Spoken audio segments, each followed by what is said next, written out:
Existe un concepto que es muy aceptado por la comunidad científica para el aumento de la expectativa de vida, que ya se comprobó en ratas, se comprobó en perros, se comprobó en primates, se comprobó en muchos mamíferos de gran tamaño y que popularizó uno de los físicos más respetados de hoy, que es el doctor Michio Kaku, que básicamente dice lo siguiente: si vos reducís tu ingesta calórica 30% con respecto a lo normal, aumentás tu expectativa de vida 30%. Obviamente todos queremos aumentar nuestra expectativa de vida si vamos a vivir con buena calidad de vida los años que vivimos. El problema es el siguiente: durante toda la historia se habló del impacto de la cantidad de comida que consumía el ser humano y hay dichos egipcios como que el ser humano come 1/3 para alimentarse a sí mismo y 2/3 para alimentar a su doctor.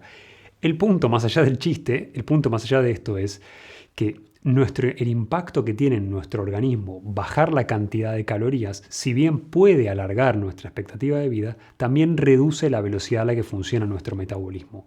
Y esto es muy importante porque vos tenés que entender la diferencia entre hacer un proceso de bajar la cantidad de calorías por día que consumimos y hacer un proceso de reducir el porcentaje de tiempo en el que comemos.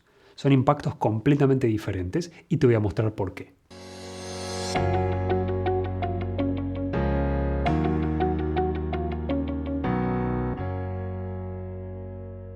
Hace un tiempo, cuando vos querías hacer una dieta, te encontrabas con todos nutricionistas y especialistas en el tema de nutrición diciéndote tenés que reducir tu cantidad de calorías por día, reducir las 500 calorías y pasar quizás de 2000 a 1500 calorías por día. Y eso te iba a hacer a lo largo del tiempo bajar de peso, aproximadamente 1 libra por semana hasta que estuvieras en tu peso ideal. El problema es el siguiente, que es, cuando nosotros hacemos ese proceso, nuestro cuerpo sí aumenta su expectativa de vida, pero lo hace porque reduce la velocidad a la que el metabolismo funciona. Y esto tiene toda una serie de costos a largo plazo que vos no querrías pagar. Entonces, supongamos que una persona elige hacer una reducción de sus calorías bajando 500 calorías por día y pasa de 2000 a 1500 calorías por día, y otra persona elige hacer un proceso opuesto que después te voy a explicar. La persona que elige bajar de peso reduciendo la cantidad de calorías empieza lo siguiente: empieza, supongamos, en 100 kilos y empieza a lo largo del tiempo a reducir la cantidad de kilos que pesa.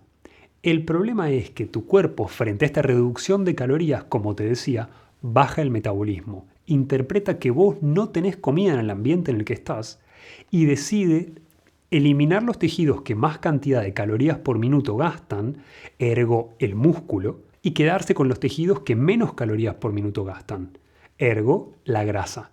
Entonces, bajar la cantidad de calorías me aumenta el porcentaje de grasa corporal y me hace bajar de peso, pero perdiendo mucho músculo en el proceso. Esto es algo que nadie quiere, pero no termina ahí. Cuando por esta disminución de calorías llegás a una situación en la que bajaste tanto tu metabolismo que ya compensás, porque vos comés 500 calorías menos, pero si tu metabolismo es más lento, quemás menos por minuto. Entonces, cuando llegás a la situación en la que compensás tu bajada de calorías con tu bajada de metabolismo, es el momento en el que seguro ya te pasó cuando quisiste hacer una dieta hipocalórica, que es llegaste a una situación a la que vos le llamás meseta. Una situación en la que tu peso no se mueve más, en la que seguís pesando lo mismo y quizás haces esto por longevidad y me decís, bueno, pero no me importa mi peso. Perfecto, pero tiene un impacto negativo también. Entonces, cuando vos bajás la velocidad de tu metabolismo compensa, vos dejaste de bajar de peso y en algún momento vas a decir, se van a cagar con esta dieta, volvés a comer exactamente igual que antes y subís más de peso que al principio de esta dieta. ¿Por qué? Porque si empezaste con 100 kilos, terminás con 103, 104, 105. Porque volvés a comer exactamente igual que antes, pero ahora tenés un metabolismo más lento. Entonces, ¿podés aumentar tu expectativa de vida sin pagar el precio de frenar la velocidad del metabolismo? Sí, por supuesto. Si vos entendés que lo último que querés es bajar la velocidad del metabolismo, y si vos querés aumentar tu expectativa de vida tenés que hacerlo no acumulando toxinas y no teniendo déficits nutricionales y no frenando el metabolismo, que no te sirve a largo plazo. Obviamente, si vos tomás como ejemplo erróneo lo que yo te acabo de nombrar en esta reducción de calorías con 4 o 5 comidas por día, lo que yo te voy a explicar es hacer lo opuesto. Si vos entendés que esto está mal, hacer lo opuesto. Y lo opuesto es reducir el periodo de comida en vez de tener 4 o 5 comidas cada 2-3 horas y no bajar la cantidad de calorías. Este proceso, que no lleva una reducción de cantidad de calorías al final del día y no lleva una reducción de la cantidad de comida, es lo que vos llamás ayuno intermitente. Entonces, ¿cómo puedo obtener los mismos resultados de este aumento de expectativa de vida de casi un 30% sin reducir mi metabolismo?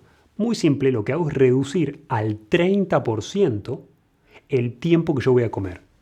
Esto quiere decir que si yo tenía 12 horas en las que comía normalmente, en vez de reducir la cantidad de calorías un 30%, reduzco el periodo que como a un 30%.